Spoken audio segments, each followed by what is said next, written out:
ترقی کرے تو اس کے نتیجے کے اندر ہی پاکستان کے اندر خوشحالی آئے گی۔ اس لیے میں یہاں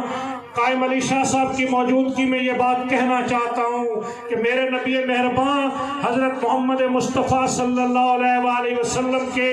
پیشے سے تعلق رکھنے والے تاجر، جن کے بارے میں نبی مہربان نے فرمایا کہ قیامت کے دن سچا تاجر صدیقین اور شہداء کے ساتھ اٹھایا جائے گا،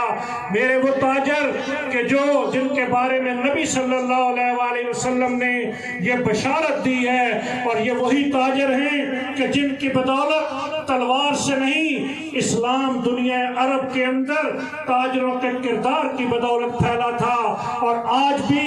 اس دنیا کی زمام کار یہ سچا اور دیانتدار تاجر یہ اپنے ہاتھ میں لے سکتا ہے۔ آج بھی میں یہ بات کہنا چاہتا ہوں، آپ تاجروں سے بھی اور خیر پور کی عوام سے بھی یہ بات کہنا چاہتا ہوں کہ آج ہم مارکیٹ کے اندر جاتے ہیں، ایک بال پین خریدنا چاہتے ہیں، اس بال پین کے اوپر اگر میڈ ان پاکستان لکھا ہو، وہ سستا ہو، ہم اس کو نہیں خریدتے، اس لیے کہ ہمیں یہ اعتماد نہیں ہوتا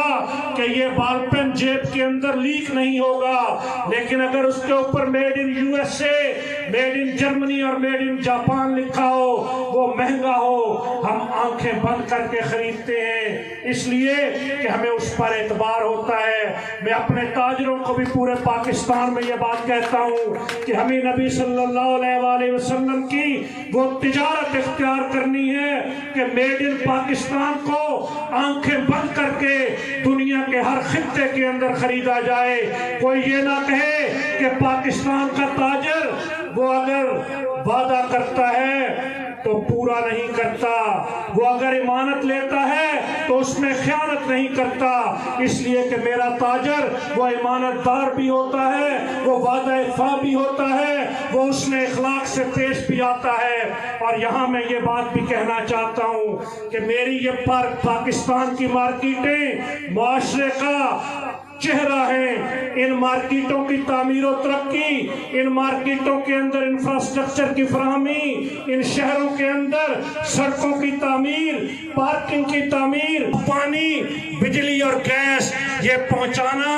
سید قائم علی شاہ صاحب اور سیدہ نفیسہ شاہ جیلانی صاحبہ